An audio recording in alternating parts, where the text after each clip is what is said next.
It's because you're using the actual Zoom application. We're recording. Good. Okay. So I now have 6:32. I'm going to call the order meeting number 1873 of the East Windsor Planning and Zoning Commission. We are located this evening at room A5 of the Broadbrook Elementary School, as well as on the Zoom platform. We have a quorum. We have 3 regular members in attendance. Do we have any added agenda items for this evening?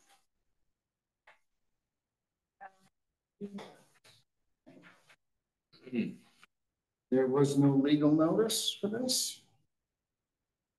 But we are at our public participation portion of the meeting. Is there anyone in the audience that'd like to speak on a topic that is not on tonight's agenda?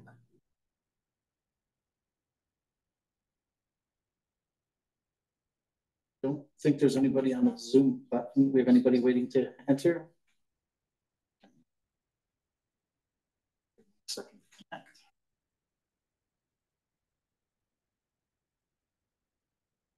Is there anyone on the Zoom platform that'd like to speak on a topic that's not on tonight's agenda?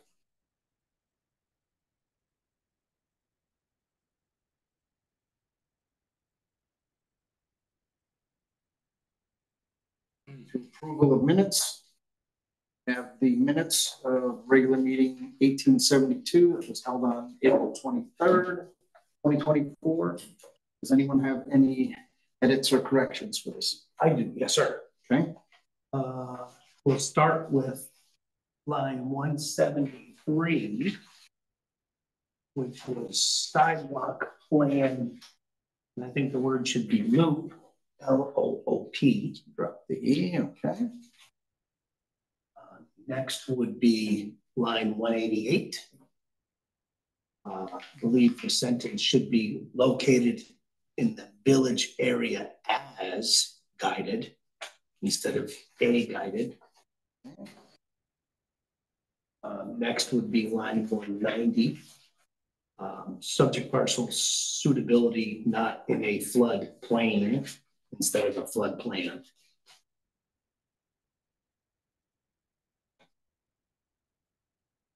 Next is line 231. J Ursery noted instead of not.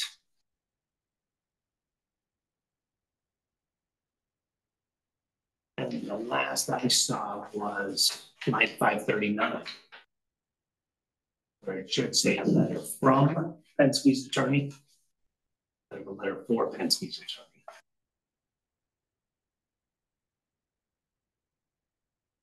Okay, excellent. Anything else? That's all I saw. Okay. If we have nothing more to correct, I'll entertain a motion to approve the minutes. I make a motion we approve meeting minutes from number 1872 dated Tuesday, April 23rd, 2024 as amended. There's a motion to approve the minutes. Do we have a second? Second. Any further discussion? I'll call for a vote. All those in favor say aye. Aye. Aye.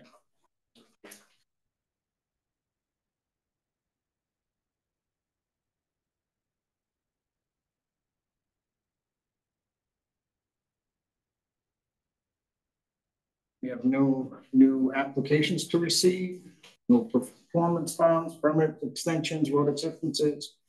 There is no continued public hearing or a new public hearing. No old business. We'll move right on to new business. The PZ 2024-07 site plan modification at 225 South Main Street. Block 22-23-001-001. Zone M1, the owner applicant is East Windsor Investors LLC. Mr. Chair, good evening, members of the commission. For the record, Carl Landolina representing the applicant, joined by James Stanton in the front row. I'm sure you know, he's the principal of the applicant. You know, this is no place else I can set up over here. So. I could probably get the plans on. Yeah, I don't want to turn my back to the gentleman. Okay. Somebody told me I was rude to do. But anyway, We got plans. Drawings also. Yeah, sure. yeah. Okay. Good. So I think in the most part, gentlemen, this is a fairly self-explanatory application. As you all aware, this was a special permit and site plan that was approved in September, October 24th, 2023, for a multi-phase self-storage project at 225 South Main Street. The plan that was approved had certain, well, one condition we'll talk about, we'll call it a condition, as well as a number of required elements to the construction, landscaping and such. If you've been buying the property lately, I'm sure you're aware that there are 4 buildings that are up. I don't know the extent of the construction. It seems to look to me that they're almost ready to be occupied. Oh, I have a few more weeks to go. Yeah. Yes, they were very close. They're very close. Very close. And so in reviewing the site plan, when you see things on a plan, it's much different than when you see them on the ground and you look around and you say, well, maybe we could do this a little better or change that or whatever. So the application for those sort of site plan modification aspects is seeking to remove some vegetative screening and replace it with vinyl fencing. And I believe that's in the northeast corner. I'm looking at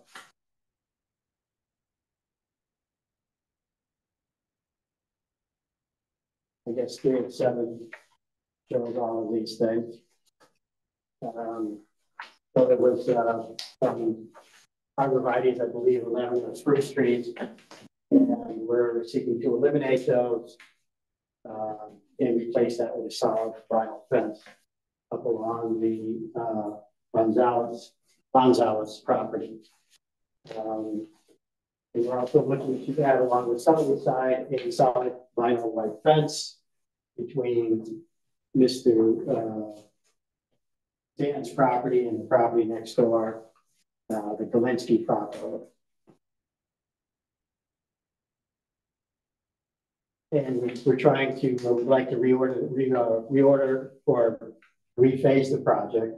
So phase 1 would remain the 4 buildings that are there, and we're switching around some of the other phases as Mr. Stanton gets along in the progress of the construction. He feels that the different phasing is more beneficial for him and for the project. We're going to ask for additional pavement between phase 1 and the South Main Street property or street line. I think what was approved there originally was about 24 feet of width. Yes, 24. And now we're asking for 36. 36, I believe. Yep. Yeah. And that should be shown on there. To make it easier to drive around and into a bay, rather than having to back up and back for, back up and, not make, they wouldn't be able to make the turn that easily. So it's pretty much for safety and ease of use for the building. So one thing, when I looked at the minutes of the approval back in October of last year, one of the, probably the standing condition that we have with these kinds of plans, that minor modifications could be made by staff. And so I went to staff and we had a conversation, given the fact that we're going to be talking about the previously non-conforming house on the structure. Staff felt, and I don't disagree, that that was a little bit above and beyond what you might normally say is an administrative approval. And since we had to come here and talk to you about that, staff said just bring everything in front of them. So the first things we're asking for in our narrative, okay, items 1, 2, 3, 4, 5, 6, 7 are all really things that probably could have perhaps at number 8 might have been considered by staff, but, you know, since we're here to talk about that. So it doesn't really change the project overall, just removing some trees and putting in fencing and stuff, maybe more of a visual buffer between the Galinsky property and this property, making it easier to come into that entrance in and out of Abbey Road by removing some trees and putting in some solid fencing. So I think that's pretty routine, probably not objectionable. I don't see that as being objectionable. The thing that I guess I spend more time on is discussing the demolition or removing of the house. As you know, there's an old non-conforming house on the property. It's been there for I think at least its 30s and probably longer. That was at the time a non-conforming use. It's located in an M1 zone. It's a single family residence. And when the zone got changed to the M zone, that house became, it probably was before then, a non-conforming use, a residential use in a zone where residential uses aren't normally permitted. So it became non-conforming. And I think I wasn't here in October. I know Tim Kuhn was here representing the applicant.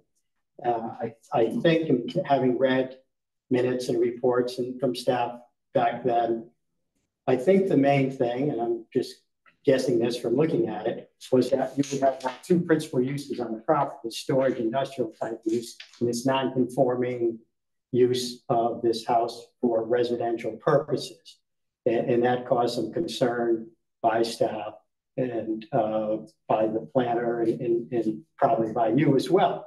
So there was a condition attached to this approval that stated that prior to the issuance of a certificate of compliance, which is what the CEO would issue to the building inspector saying, okay, this complies, which would allow him then to get a CO for the building inspector for the first 4 buildings, this house had to be removed from the site or demolished. So when Mr. Stanton came to see me, I said, well, there's another alternative that I think would work, and we'll run it by the commission to see if they think as well. The non-conforming use can be abandoned. And it used to be fairly routine to do that since the change in the non-conforming use law about 8 or 9 years ago. You had to express either, well, I would call it express intent to abandon a non-conforming use. Used to be, if you knew the law back 20 years ago, if you didn't use something as a non-conforming use for some period of time, you lost its status as a non-conforming use. Then the law got changed and said the passage of time in and of itself will not mean you've abandoned a non-conforming use. Then a few years ago, they changed the law again and said you really have to go out there and say, shout to the world, I'm abandoning this non-conforming use. So what I suggest as a land use attorney to my clients is that you write an affidavit, report on the land record that says, I don't want to use this for the non-conforming use anymore, which in this case would be as a residential structure in this industrial zone. So as part of your package, you should have a copy of an affidavit signed by my client, which he is prepared to file on the land records, giving up the non-conforming use of this property as a dwelling or for residential purposes. And if we come to an understanding on this condition that's been on the special permit or from the approval back in October, that affidavit will be recorded on the land records, and this house or this building will cease to be able to be used in any other use than a use that conforms to the M1 zone uses, whatever they might be. Now, obviously, if he was to change the use to something that required a site plan approval, he'd have to come here and ask you for that permission. Right now, we're prepared to give up that use, so it just becomes a building on the site that can be used for a conforming use, never again to be used as a non-conforming use into the future. Right now, there are no specific plans. I know that he's got, for instance, water and sort of utilities there, which could be helpful in maintaining the plants that he's got to grow and so on and so forth on the site, and some other things. And I suppose if he wanted to use it for an office for this project or something else that conformed in the M1 zone, he would have the right to come before you and ask for that. But in order to do that, to keep that right, the building's got to stay. Otherwise, obviously, if the condition isn't changed, the building goes, and he's lost that right. And I would say that, well, in my view, I think that could cross the line into a taking, but in any event, the condition is there. We're willing to state it's no longer a non-conforming use. We're going to use it in conformance with the zoning regulations here on after. And I look at it from, like, again, a zoning perspective.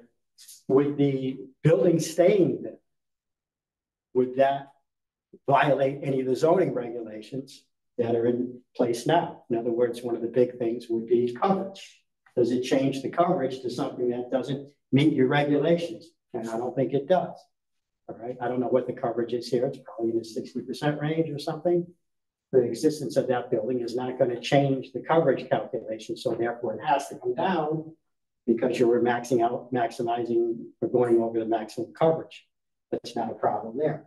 So in my view, and I hope you agree, that if we give up the non-conforming use, there's no reason, at least in the short term, to tear down that building because it can't be used as a residential use. Now, I know that the fire marshal, who I respect, I know Rich for a very long time, having represented the fire district for a number of years, I know his concerns, and I get it, except that that's sort of, in my view, putting the cart before the horse. He's saying, well, at some point in the future, it might become a fire hazard, therefore it should be torn down now. Well, that's an enforcement matter for the fire marshal. If it becomes a fire hazard or violates the fire safety codes, he has a mechanism to enforce those codes against my client or any other property owner whose property doesn't meet the fire codes.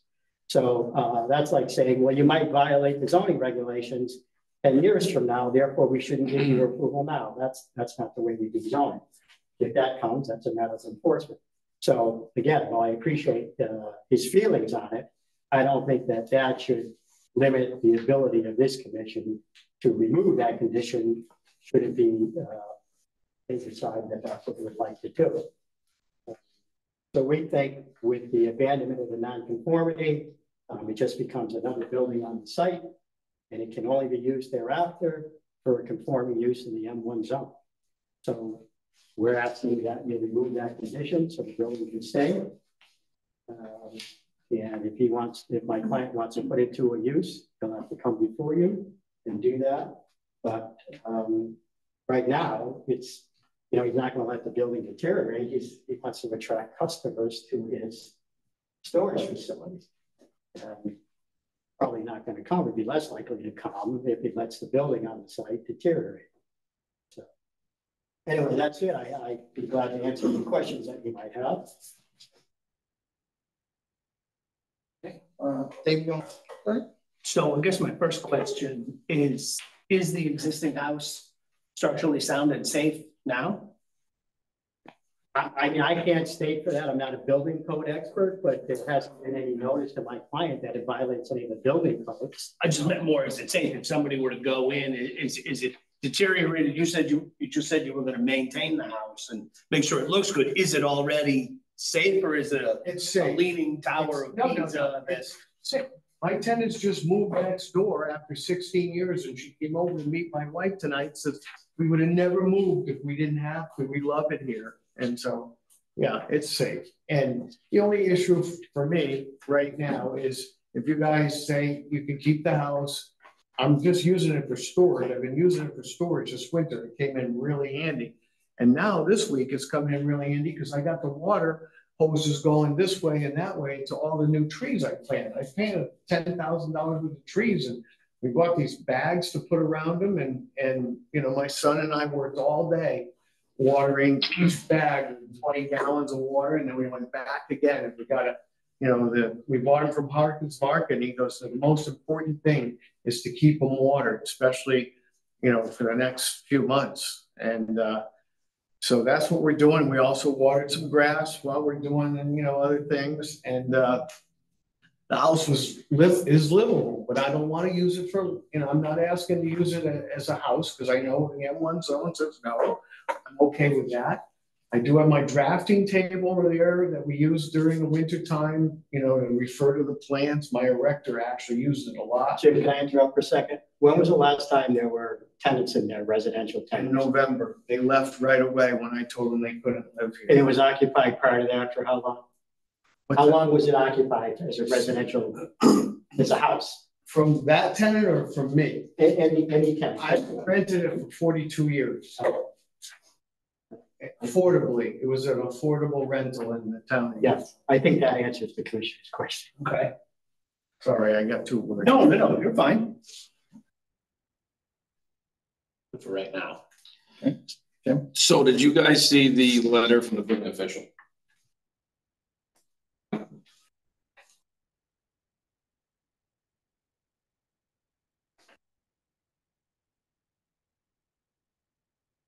You have a letter from the engineer also? From Lenny, yeah. I didn't see that. I just saw a note. That's from the building official, see it in our packets. Well, I mean, the letter states what it states, so I can't disagree with him in that sense, but it doesn't say that he went into the property and inspected it. And also, again, the issue here is that he thinks it's a non-conforming house. It's not going to be, should you approve this application. So are any of those, where's your page? Is any of those buildings running through that house? No. Not yet. Phase 3. So one of your buildings gonna run through that house in phase 3. Someday, So if I can afford it. Right now, I'm using it to park my lawn over. so what are we gonna do if, let's say if that gets granted, eventually that house is gonna come down eventually, right? If he wants to build phase 3, it's gonna have, if he gets to phase 3, it's gonna have to come down. That's what I try to move it. So what happens 2 years from now when you don't get to phase 3 and you come back and say the house is here? Why can't I turn it into a? Can't rent it. But I'm gonna. you already came back once and said you agreed to the first plans that said the house is coming down right away. And now. No, I didn't say the house was coming down. Well, They said that in the was the plans. house needed, somebody said the house needed, I thought it was a legal requirement, but it's really not. If I change the use to business and storage, it's not. You can't live in it. I don't want to live in it. I'm not asking to live in Well, it. no one could live in it. It No would be, one. it would not be available for residential use.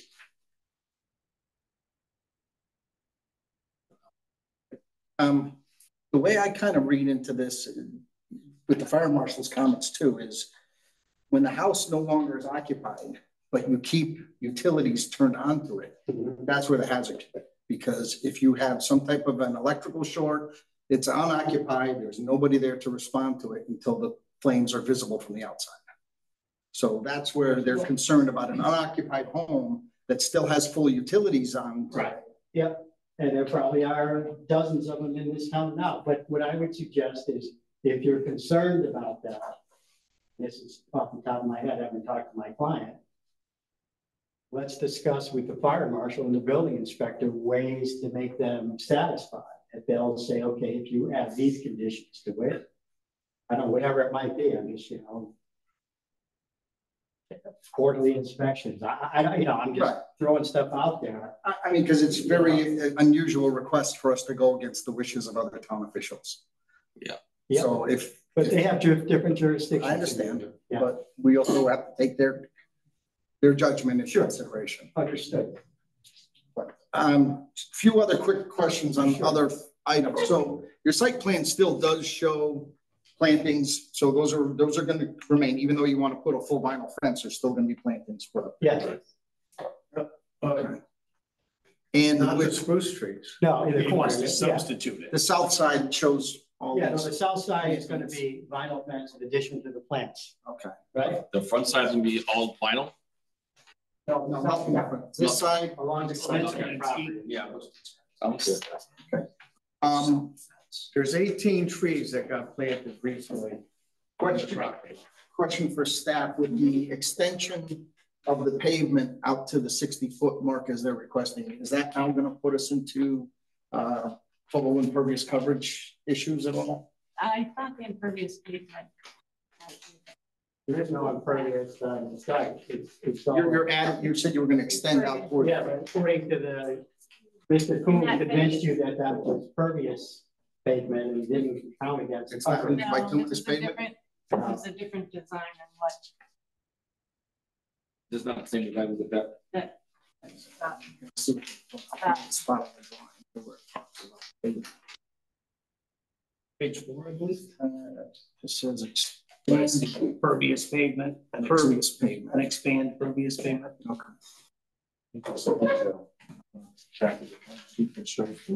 yeah, One of the conditions requires the annual. Flores and crushed stone.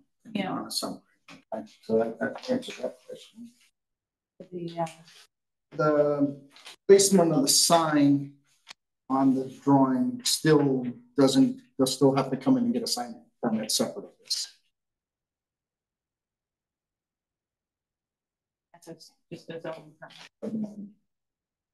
So I think we're kind of in agreement. If you can come back with, get an agreement between the building official and the fire marshal that, conditions that would satisfy them for the house. Have 1 second? Sure. Because obviously you don't meet until 2 weeks. 2 weeks. Oh, Hold on a second.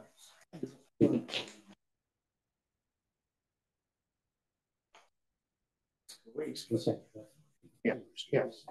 Yeah, let us, give us an opportunity to talk to Rich and to, or to Rich, I guess, right? And Rich. And Rich. Yeah, May 28th is our next. All right, that works. Appreciate it. So, that was me, sorry.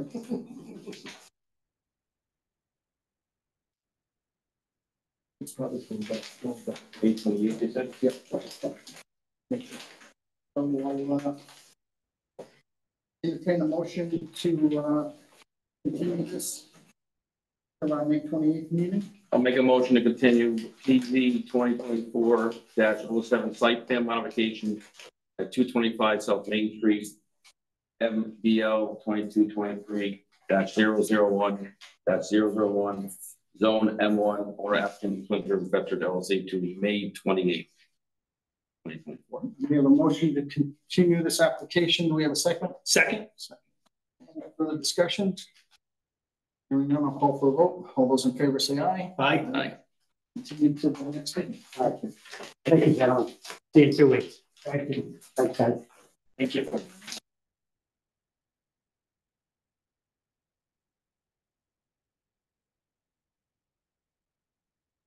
Okay. The other item under new business is the relinquishment of PZ 2022-08 special use permit for doggy daycare and boarding services at 15 Pesic Road. The applicant owner was Doodle Acres, Kimberly Lance, map 136, block 75, lot 001-01, in the zone of A1.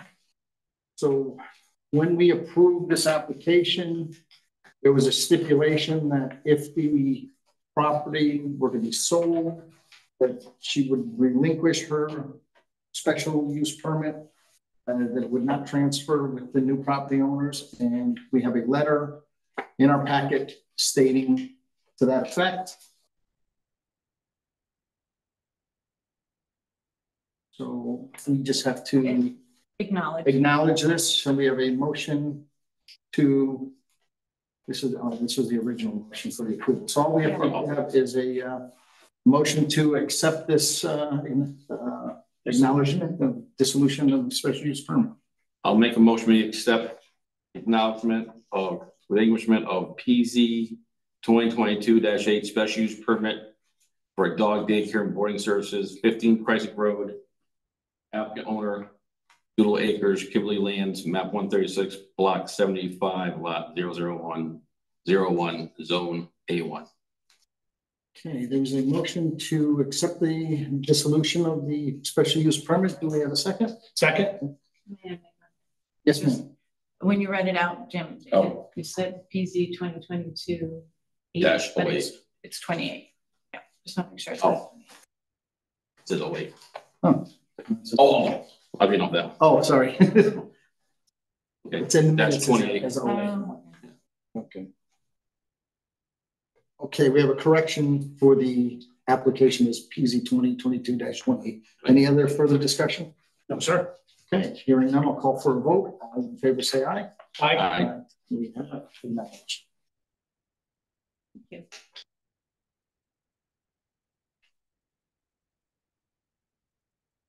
Okay.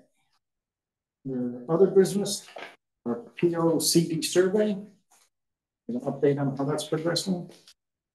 Vincent, have you have, do you want to share your screen? I should be able to. You sure you don't want to? You sure you don't want to? Oh, we did the slide presentation. Yeah. I was gonna give a recap of some of the comments additional comments that came in. At the end of the survey, people had an opportunity to speak in it. Like we said, there's like 93 comments written in. So that was pretty good.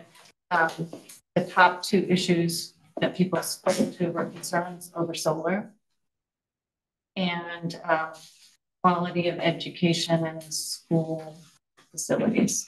Those were the top two that came out of that. Okay, good. I think when I looked yesterday, we had about 150 responses at this point. So we just I pulled a couple of the questions, so it's as on that. I know it's kind of small. This one asks them, why did you move to, or do you continue to live in East Windsor? And it kind of gives you, I don't know if you can see the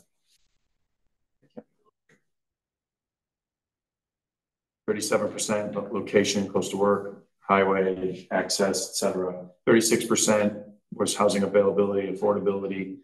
2% quality of education in schools.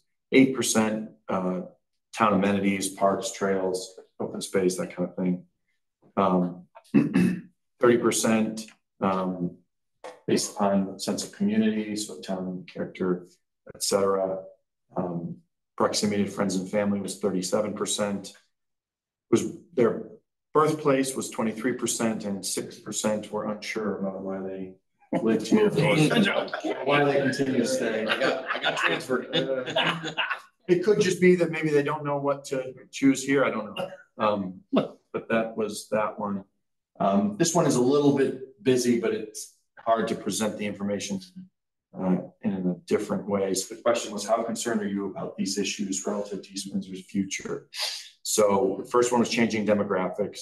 So 18% of people were not concerned, 34 were neutral, 29 were somewhat concerned, and 14% are very concerned. I think that's kind of interesting because one of the comments that you hear a lot when people have a chance to type is sort of this anti-housing or affordable housing and those types of things. And that there's a lot, sometimes those concerns kind of overlap, but doesn't seem like that's necessarily strong in this case. Physical condition, that was again of the town facilities. So 38% of people are very concerned, 32% somewhat concerned. Quality of education in schools, 53% of people are very concerned about that.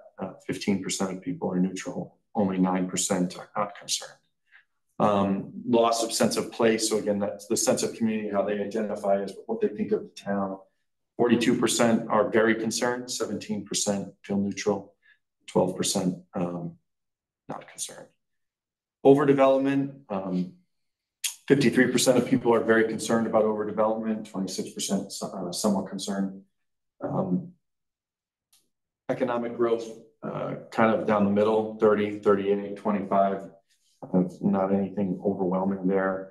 36% of people are concerned about affordability of living in town, 19% of people not concerned. So not necessarily unexpected, but some of these are leaning a little bit stronger in a couple of the directions than you might just see if you asked anybody in any town.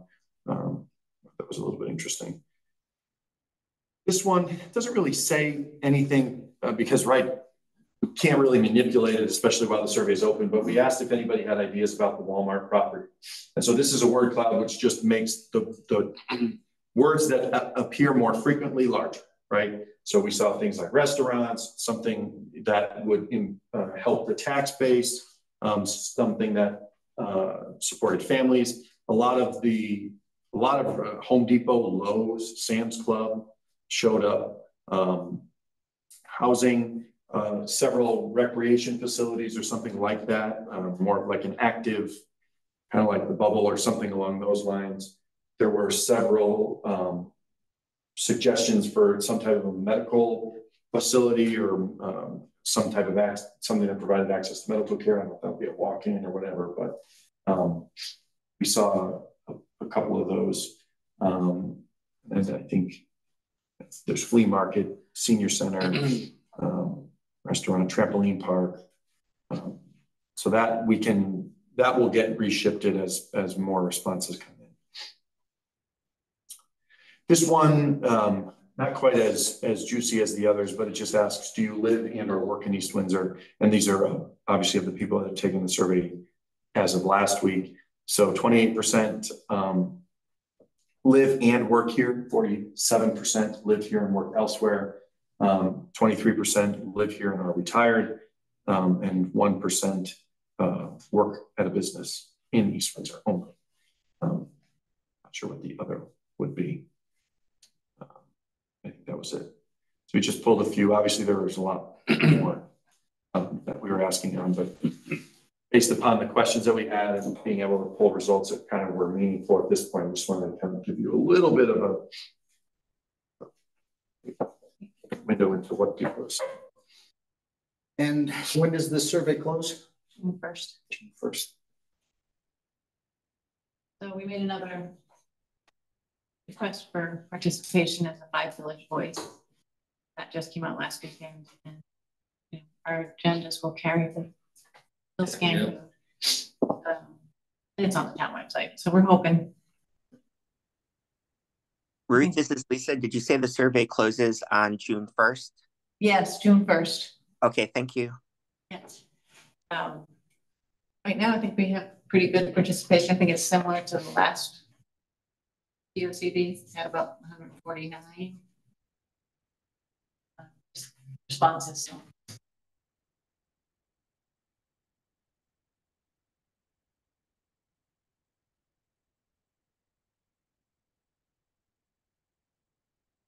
And we're also going to be doing a business survey. We're running a business. That's just a bit of a short of how do we get it to them. There's so many to choose from. We're putting bright lines in, figuring out who gets the direct mailing and who gets kind of a mass lead. Okay, then we'll have the large task of taking all this data and somehow compiling and updating it to the POCD. Under correspondence, we have the Connecticut Federation of Planning and Zoning Agencies, our quarterly newsletter. Any highlights you want to point out in this at all? We talked about expansion, that front article, the expansion of non-conforming uses. The whole article was interesting in and of itself as a town that was where the lawsuit occurred. Prohibited group home, so the group home became non-conforming, and they had a garden or just to grow food for the group home, and they wanted to put a greenhouse out there. I should say no. They call that an expansion of non-conforming use. And it was deemed an intensification, but not an expansion. Yeah, I thought was a good takeaway from. And in the back page in that newsletter has what was pending for legislation. Yes. And so the session has closed. Do you want me to do that? Yeah. Mike put together and Very, very. This is now segueing into our legislative update. There were, so of the organizations that I kind of am a part of, there were probably 25 or 30 bills that were related to, in some way, either peripherally or not, planning and zoning. Of those bills, I think only 7 passed, and several of them don't really apply to what you're gonna do here. So I went through all of those bills and I just pulled out the ones that apply. Yep. Yeah.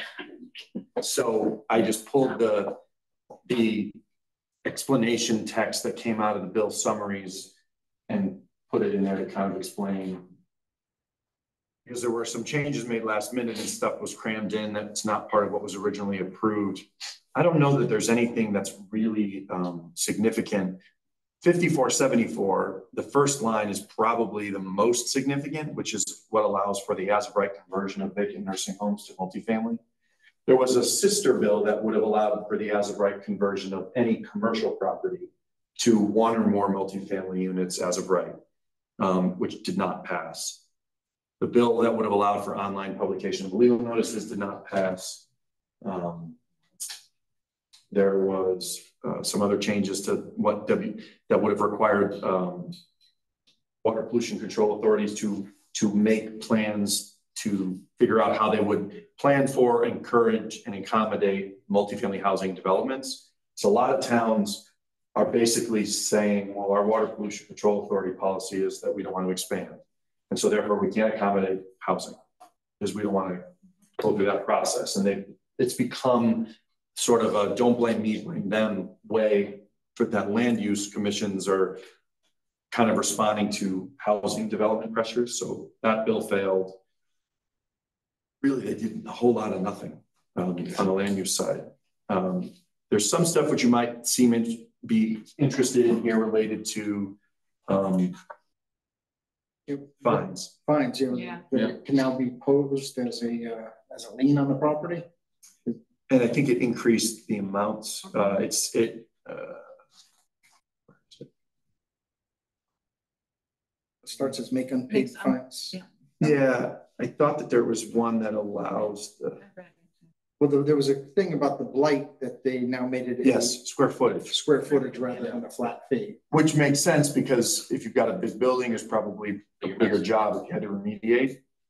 And a larger commercial real estate owner, for example, has much less of an incentive to remediate than a residential homeowner. This isn't really an issue here, but this whole idea of short-term rentals has been swirling around. So this authorizes municipalities to adopt ordinances. I'm not sure why the bill was necessary, but it's passed. Towns weren't prohibited from doing that, but I guess it provides a mechanism.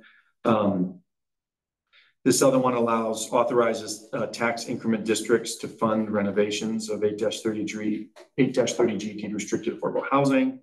I haven't read too much on the last one, which exempts certain vacant lots and subdivisions from changes to municipal zoning regulations. They were exempt.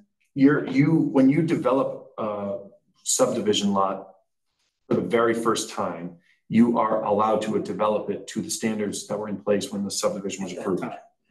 After that, you're subject to everything. So I'm not sure why that's the case. There's got to be some specific, some dead subdivision, some nuance of the regs. I don't know. Then the other one, even though it's not planning and zoning, I put it in here because I think it's pertinent to East Windsor. It increases the cap on the property tax exemption for farms pretty significantly, actually. And the other one, simplified process for solar canopies. I don't know that that's like what we've seen. I think it's more like large scale, but again, not one I really heard a lot about. The last one, people are all over the place on what they think it means. My understanding, what I have been told, is that it really was adopted to provide COGS with the ability to provide shared services in a situation where a town can't afford, doesn't want to afford, or doesn't need someone that's full-time. And really, this is like a building official because that's an appointment, and there's statute that talks about how you appoint them and how you remove them. Assessors, I think, and sort of positions like that. I believe, would allow a town to more easily deal with a situation where they have a position that's been vacant for a year that's covered by a union, and they can't share the service with another town because of those issues. And so if it's a more of a purchased service from COG, I guess it would allow more flexibility in that. It's not really, everything that I've seen is not intended in any way to provide some bypass for COGs to offer a service that would pull it out of the hands of the town. Just provides an opportunity. COGs have been doing this. CCOG has been doing this for planner building services. Intermunicipal agreements are already allowed. Doesn't really create something that wasn't there. I think it just helps towns that have been hung up on how to get it done. Other than that, I don't know. Kind of nothing but. Why do you think they didn't pass the web posting of legal notices? It's interesting because CCM said it was a priority this year. CCAPA, Casio, and one other group. It was all a big priority, and the chair of planning and development sat at our legislative meeting and said it was a priority. She thought she'd be able to get it done, and they just didn't do it. I think it's the power of the press. I don't know. The other one, actually, that you reminded me, the other one that didn't pass, as far as I can tell, there are, I guess, a bunch of bills that haven't yet been logged. There was a bill that would have required a siting council project to, so the Connecticut Siting Council's board, it would have required that a local representative from the town the project is proposing to sit on the council for the project. Failed. Oh, boy. Unless they stuck it somewhere else, because they failed. Okay. So, Shocker. so yeah.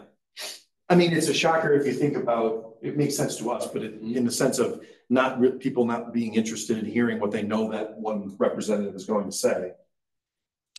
You know, it's unfortunate because I think that would have been a really good way to get more buy-in in some of these things. Well, rally the troops, figure out what's going on the inside. Yeah. Being closed door. It would have been one vote. I mean, it wasn't like it would have been a majority. Right. I was surprised. I think it might have passed in one. Do you remember the bill? It was Senate Bill 198. So it had a file number. So it did make it out of as a 4-2. I don't know what happened after that, but it got somewhere. Whatever happened to the thing about all the little houses? That was a big rage for a while. That's all died out. Tiny houses. The most recent version of the building code has Appendix Q, which is a sort of building code standards item, my understanding, for tiny houses.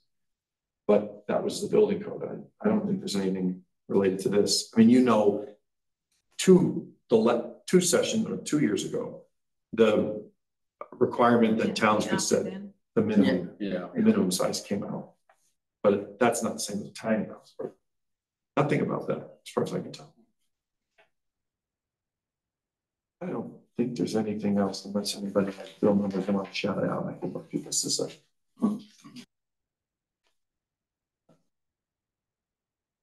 Oh, on the yeah, they had an insert there. The ones they had for wetlands. House Bill 5170. 5170. We talked about. It died in the Senate. You don't have to do your training. Unless they crammed it some other crazy place, but it died on the Senate calendar. The expiration of certain land use approval. Is there a number? 5272. They're always messing with that. It's always these holes on cutouts and loopholes. Yeah. 5272. Mm-hmm. It's not on this list. Okay.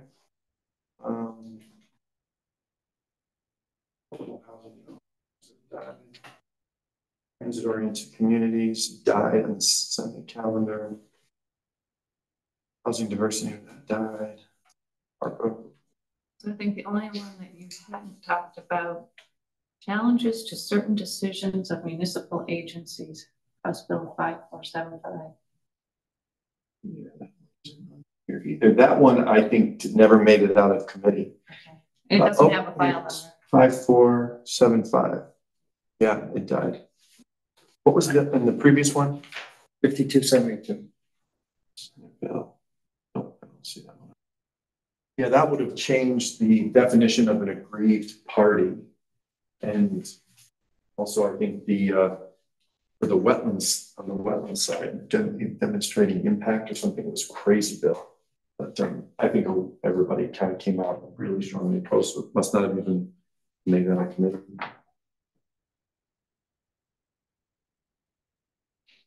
Thanks, Mike. What that's worth. The good news is we don't have a big long to-do list like we did 2 years ago with all the housing and changes and accessory dwelling units and.